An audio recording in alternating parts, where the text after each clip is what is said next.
Hey gang, this is Mike with my real estate dojo, and I was doing a video a little bit earlier and got broke up on Facebook, so I want to go ahead and do it, make sure you guys can hear me now. Okay, so today's lesson is about the most asked questions that a seller's going to ask you when you offer them to take over their house payments, or AKA doing a subject to. So I'm going to break up this lesson into three phases. Phase number one, I'm going to define what is a subject to. Phase number two, I'm going to answer the most asked question a seller asks me when I offer to buy their house subject to. And then phase number three, I'm going to do Q&A. If you guys have any questions, I'll be happy to answer your questions for you guys. Okay, can you guys hear me now?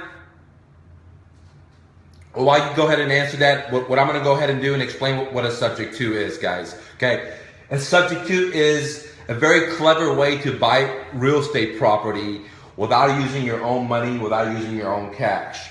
And the way that happens is that you go ahead and target to a motivated seller. When they come in, you offer them a strategy called subject to. Okay, and the way that works is very, very simple. Simply put, all you do is you step into the seller's shoes and you start making the monthly payments month after month. Very simple, guys. And everything happen at a closing company, so you don't have to worry about all the paperwork, what you should do or shouldn't do. Just remember the main policy. The main policy is that in a subject to, all you're doing is taking the seller's existing loan and just making the monthly payments. You're not going to a bank and getting a loan. You're not using your own social security number. So that loan is not under your name. So simply put, subject to is buying a property and taking over the seller's existing loan. That's it. Very simple, guys. Now that I've defined what a subject to is, let me explain the 5 top questions that I hear all the time from motivated sellers when I offer them a subject to. Okay, so question number 1. The seller asked me, hey Mike, how do I know you're going to make my monthly payments?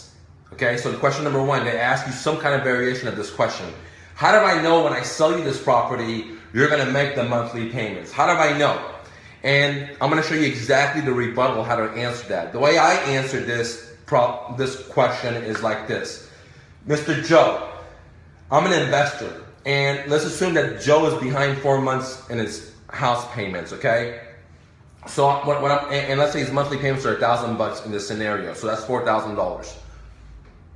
So I say, hey, Mr. Joe, what I'm doing right now is I'm gonna pay your arrears, which is $4,000. I'm gonna pay your closing costs, which is roughly about 10%, and I'll explain what that is to him. 6% realtor costs, 3%, escrow, which includes, title policy, escrow prepping, all that bullshit, all that stuff. So that's roughly about 10%, okay? So I explained that to him that, hey, I'm gonna put the $4,000, I'm gonna pay his closing costs, I'm gonna pay for his move, and if his house needs any kind of repair, I'm gonna put all that money into the property. So simply put, Joe, I'm gonna have skin in the game, dude. I'm gonna have my money tied up in this property.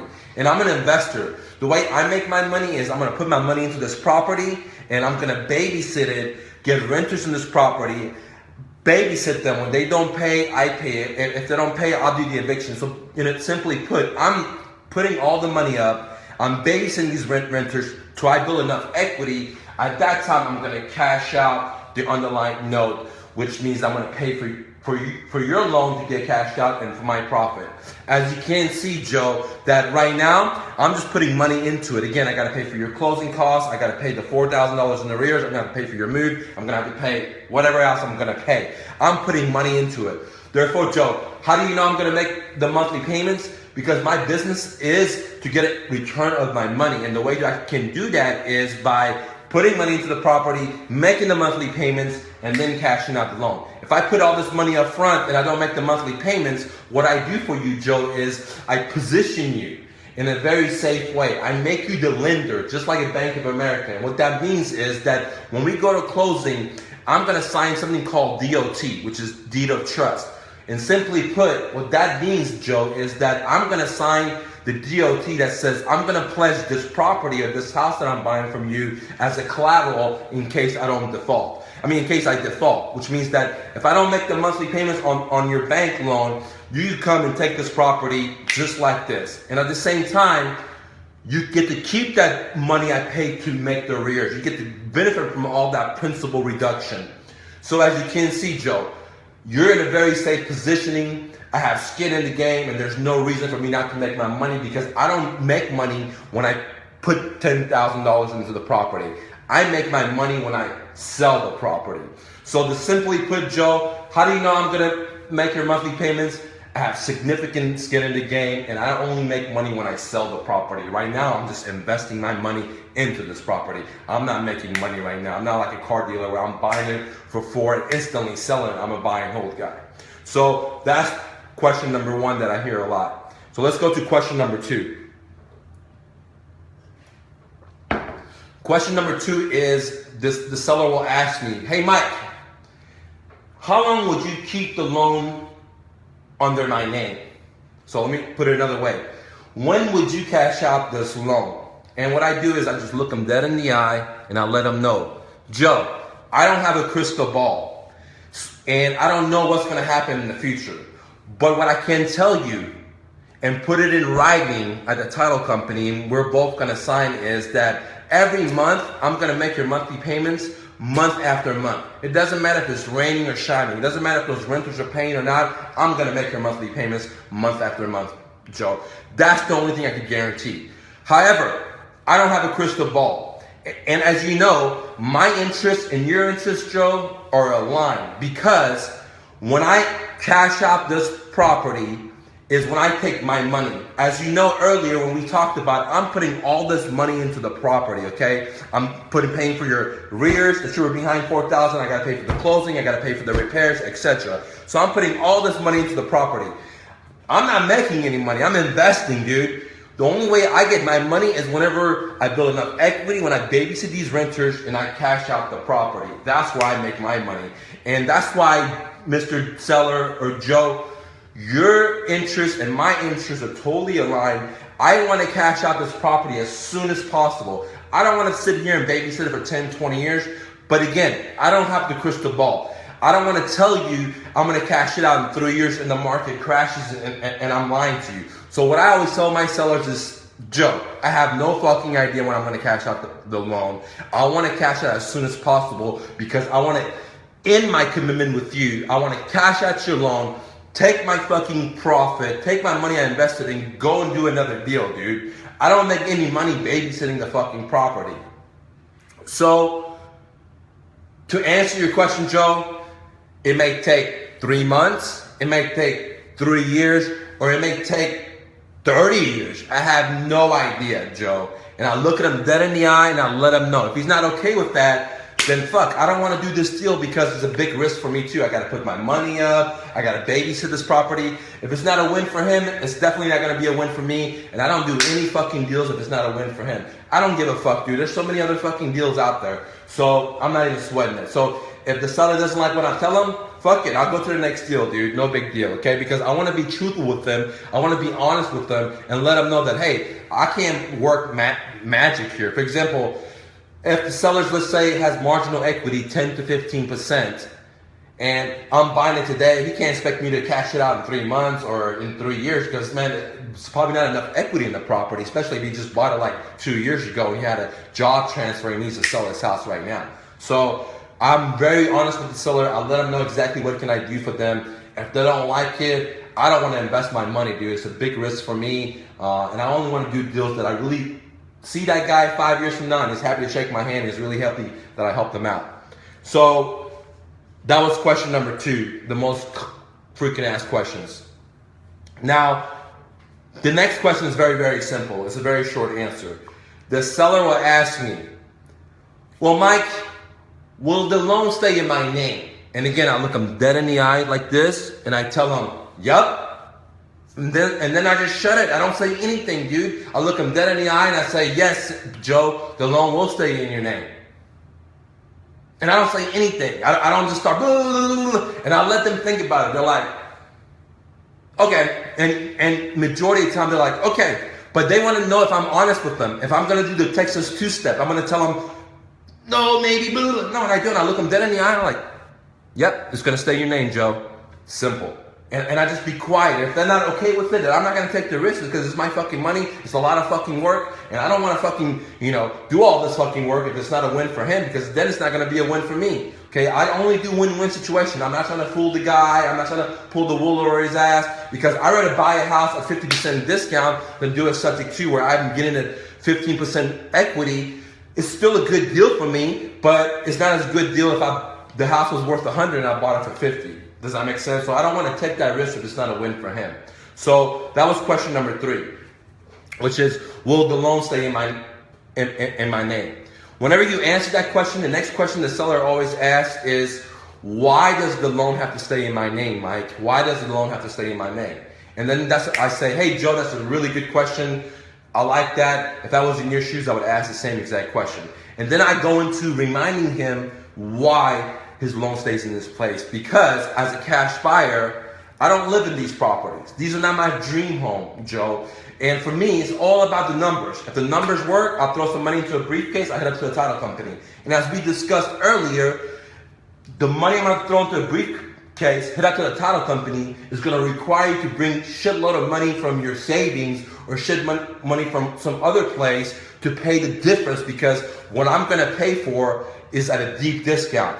And the amount that you owe on your loan, there's a big difference. It's called negative equity, and somebody has to pay for it, because I'm not going to pay for it. I'm a cash buyer. I don't live in this property. Okay, so that's why, from what we talked about earlier in the conversation, the cash offer didn't work for you, and that's why I suggested the subject to way where I buy the property, I only make the monthly payments, and they're like, oh yeah, I remember that. Okay, so they'll ask you, because sometimes they forget, and it's your job to let them explain to you, hey, if you want to do cash, let's do it, dude. I prefer to buy houses cash.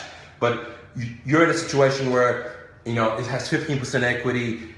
You're behind 4 months. I'm not going to pay cash for this unless you have 30, 40 grand, depending on what the property value is, to bring to closing. If you could do that, let's do it. But if you can't, I have this other strategy where I could help you pay the arrears are $4,000, pay your closing costs, pay your move, and allow you to go to the next chapter of your life and not to deal with this headache anymore. That's all I can do for you. Will that work for you? If he says yes, boom. If he says no, great. Even if he says yes, I still try to deter him and give him a bunch of different cons of this situation, because I want to make sure that this is something that he really, really wants. Because if he doesn't really fucking want it, I don't fucking want it, dude. Does that make sense?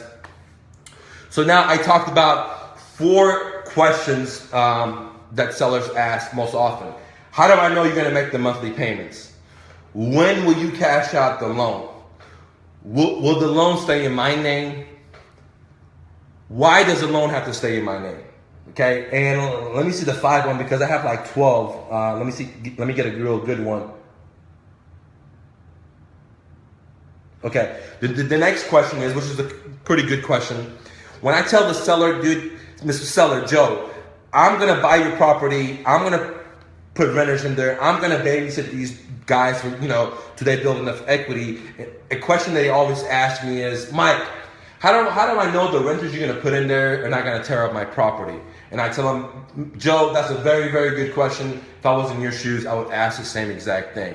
Now, the commitment I have with you, Joe, is that I'm the guy. This is you. You're the lender. I'm here. I own the property, and the renters are here. So it doesn't matter what the renters do. I'm still going to pay you no matter what. So if the renters I put in here, they don't pay me, I'm going to pay you. If the renters I put in here, they tear up your property, I'm your buffer, dude. And that is the reason why you should deal with me, because I have the cash to be the buffer. If the renters don't pay, I take care of it. If they tear up your house, I take care of it. It's going to come out of my pocket. But here's the thing, Joe. I'm a professional landlord, and I've been doing this for quite a while, so I have systems in place to qualify people and try to get the best of the best into the property. Where if you try to rent it out, you're what we call accidental landlord, and you might not have the same amount of success as I do, unless you start doing some due diligence, you start reading some books, you start going to some seminars.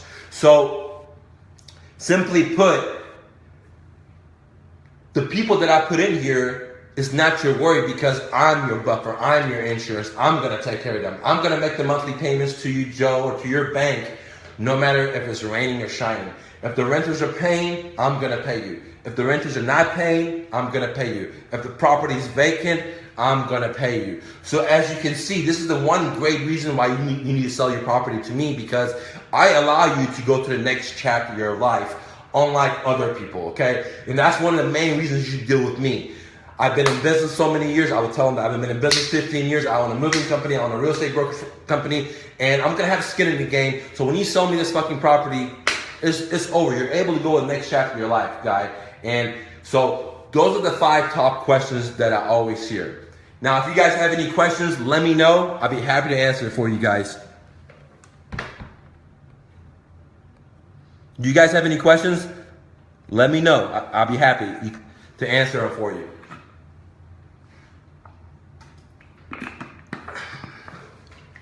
Any questions? It could be about business. It could be about real estate.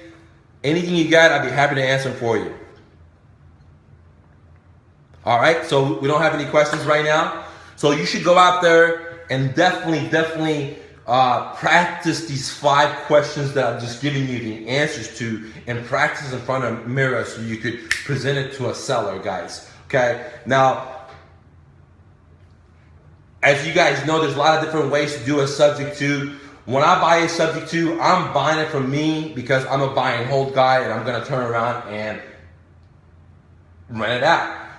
There's other ways you can structure the deal. You could buy the property subject to, and you could turn around, do a wrap, and do owner financing to a retail buyer that can't get a loan, like a business owner that can't get a loan, or somebody that doesn't have great credit, or but they have a lot of cash, or for whatever reason. So there's different exit strategies. What I do is I like to buy it, and I like to do renting. Very small amount of the property I'm willing to do owner financing, okay? And the reason I like the owner financing is because the 3 phases of income that I make. Number 1 is that when I buy the house, let's say the seller owes $100 and his monthly payments are $1,000 a month. What I do is, if I was gonna do owner financing instead of renting it out, I would get that $100,000 a month, his payments are $1,000 a month, turn around, put it on Craigslist, send out to my retail buyers list and say, hey, I need 10 grand down, I need 20 grand down, and the monthly payments are $1,300 a month. And the reason the monthly payments are higher is because whatever my seller's underlying mortgage interest rate was, let's say the interest was 3%. So now what I do is charge the new buyer 9%. And the difference between the 3% and the 9%, the difference is that monthly cash flow of the $300. I'm just giving you a simple example. So if I decide to buy it from Joe, the seller, and sell it to a retail buyer, then I have 3 profit margins. I have profit margin number 1, where I require a down payment from this buyer off Craigslist, maybe 10, 15, 20 grand down. And then when I do the wrap of the creating of a new note, I increase the interest rate, and from that I get a monthly cash flow. Let's say in this example, $300 a month for the remaining 30 years. And then I have the back end profit. Let's say this house is worth $120. Since I'm owner financing it, I'm gonna sell it for $130 because I'm providing owner financing, which makes this buyer a lot easier. He doesn't have to go through the traditional means. So for this buyer, he's willing to pay me an extra 10 grand to get easy financing. So I get it from the seller, Joe. His mortgage is $100. His monthly payments are $1,000. I buy it subject to, and if my exit strategy is sell it to a retail buyer, what I do is I ask the retail buyer 10 to 20 grand down. That's phase 1. Phase 2, I get that monthly cash flow because of the interest jacking up of the interest of the underlying loan compared to the wrap note that I just created for this buyer. So I'll get $300 a month, 300 times 12. You can see that's a lot of money every month. And then 3, I get the back end profit, okay, which is the $130,000 that I sold the seller. My loan is 100. I sold for 130. Subtract that, I get 30 grand in the back end. So meanwhile, if I do the exit strategy where I sell to a retail buyer, I don't have to deal with the plumbing. I don't have to deal with the vacancy. I don't have to deal with all the bullshit of being a landlord, okay? But the disadvantage is that I don't get the tax benefit as being a landlord and all the other good stuff. Plus, if the buyer defaults, then, you know, I don't have as much control. I have to do an actual foreclosure, okay? Which is not that hard in Texas. But that's one exit strategy, okay? Which is I buy it and I owner finance it to a retail buyer that can't get a loan. You know, they could have a lot of money, but for some reason they can't get a loan. They could have excellent credit, but they just can't get a loan for whatever reason, okay?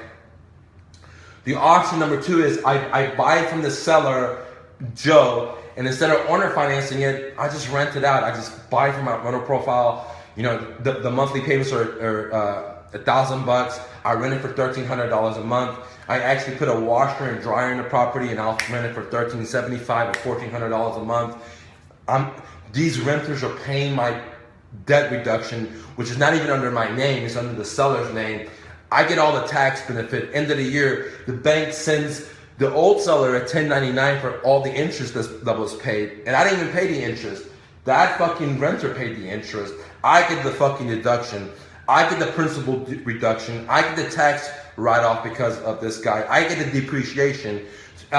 So I get the appreciation. The loan's not even under my fucking name. So it's what I call a win-win. And if you hold on to a property, let's say this guy, you know, you bought the property from Joe, it was worth 120, and you bought it for 100. Not that much equity, right? It's what I call marginal equity. You hold on to this little baby 5-10 years, and meanwhile you're getting monthly cash flow. Meanwhile you're getting tax benefits and tax deductions, and you're building equity. In 7 to 10 years, you only paid $7,000 to $10,000 to make the back payments, pay for the closing costs, pay for the guy's free move. So less than 10 grand, and all the 7-10 years you're getting monthly cash flow, and at the end, now the property is worth 150 or 160 because, especially in Texas, I mean, we're just growing so fucking fast. I don't know about other parts of the country, but in Texas, we're growing so fucking fast. So you could put 10 grand in like 6 or 7 years, just babysit it, and you could easily make $60,000 to $100,000 with just 10 grand, okay? So if you do the cash on cash return on that, it's significant compared to doing, for example, all cash. So if you bought that property all cash, your return on your investment will be less than if you put only 10 grand down, okay? Which is crazy, okay? So that was 2 ways to buy it subject to and do an exit strategy. The third way is basically you're just the wholesaler. You negotiate, you explain to the seller everything, and then you sell it to a guy like me, and then I just buy it and just start going to closing and start making the payments. Guys, pretty simple. Now guys, if any of you guys have any subject to deals, you have any motivated sellers anywhere in America, please hit me up. I'm willing to give you guys $12,000 if that's a deal that I want. If the deal's really good, 12. If the deal's really shitty, you might get a couple of grand. If the deal's mediocre, somewhere in the middle. But I'm very happy to pay any one of you guys $12,000. I love subject twos and cash deals. Please don't send me any fucking deals there's like worth 100 and the seller wants cash for 100. That doesn't make any sense, guys. I buy property that's worth 100 for only 50, dude, okay? Or I'm willing to pay 90 for it, okay? If the interest is real low and I'm able to cash flow, I'm able to rent it out, guys. I want to do that. It doesn't matter where it is. But I'm only willing to put this much money into it, dude. I'm not looking to do fix and flips. I'm looking for pretty homes in the pretty areas, appreciating areas, okay? If you're in the Dallas-Fort Worth area, the areas I'm looking for is Coppell. I'm looking for Valley Ranch. I'm looking for Grand Prairie. I'm looking at White Rock Lake. And, you know, if you have stuff in Frisco or, you know, Little Elm or Plano, I'll take a look at those as well if they're subject twos. But if they're fix and flips, I'm not interested in those areas, guys. Now, if you guys have any questions, I'll be happy to answer them out for you guys. It doesn't matter if they're real estate or business. Do you guys have any questions?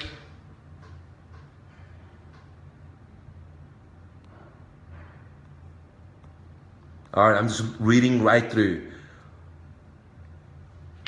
All right, short sales, okay. Now, that's a really, really good question, all right. Short sales is, you know, we just, my real estate company, Plug-in Realty, we just did a short sell. It was like a $2 million property we just short sell, okay. Now, 2007, fourth quarter, 2008, 2009, boy, short sales were everywhere, dude, just left and right and left and right. Now, short sales are less, okay, a lot less. Where I'm seeing a lot of short sales and where I'm seeing a lot of movement is in the Plano, Frisco area, but homes that are like $500,000 and above. There's a lot of people that got beat up in that recession. Now they want to sell their home and downsize. That's happening a lot in the North Dallas area, guys. So there's not that much short sales anymore. They're still out there, but you're gonna find on these bigger homes, like these $500,000 homes. Where before, in 2007, 2008, I mean, you could have gone, for example, in Richardson and shitty parts of town, and there'll be short sales because of all the prime lending. Where now you're gonna find short sales with more of what I call rich people, like $500 and $1 million home, where now they're getting fucked. Where before it was the prime lending retail buyers that were getting fucked. The people that didn't have college educations, or the people that didn't understand it. But now they're fucking the really smart people too, the bankers, okay? So short sales, they're out there. I don't really like to work them unless it's big money, like it's $1 million. It's just too much work. And I hate dealing with the bank. I like to just, instead of waiting to do a short sale, I just tell the seller, hey, let's work a deal out. I'll buy your house subject to, I'll make the arrears, and you just give me the deed. I'll make the monthly payments, end the story, dude. So I rather do subject twos over short sale, okay? And what all a short sale is that, let's say the seller owes 100, the fair market value is 80, and so there's negative equity of 20,000. So you're going in there, or your realtor's going in there, and they're negotiating on your behalf to the bank to say, look, Mr. Banker, the loan is 100, the area homes are selling for 80. We need to forgive this guy or girl for the remaining. It's just so much politics, so much back and forth. It's just not something that I like to do. I like subject twos, guys. But very good question. Any other questions, anybody? About business, subject to? All right, that's great. Very, very good. All right, guys, if you have any questions, let me know. Post it. I'll be happy to make videos for you guys. Go out there and hustle and chase your dream. Fucking naysayer. Don't listen to anybody that tells you can't do some shit. If it's the TV, if it's your cousin, if it's your mom, if it's your family, you can't listen to that bullshit, guys. You know, one of the main reasons that I grind so hard is because nobody ever believes anything I say, man. It's just like nobody believes that shit. Like my family don't believe it. My best friends didn't believe it. And so that's the thing. They think I'm all crazy. And for a while, I thought I was crazy too, because I almost bought their craziness that I'm crazy. But in reality, I'm not fucking crazy. I'm very passionate. I want to grind. I want to change people's life. And the way to do that, I got to change myself, guys. And I recommend that you go and chase your fucking self. Turn that fucking TV off. Fuck the fucking radio, dude. Just close your eyes and ask the source, the universe, what is meant for you, and it's gonna tell you, and you just gotta go out there and hustle and bustle and make your dreams come true. You don't need any money, you don't need to be smart. All you need to do is creativity, passion, drive, and just show the fuck up and never fucking quit. And before you know it, you'll be where the fuck you wanna be. Guys, go out there and hustle and bustle. Don't take no for an answer. See you later, gang.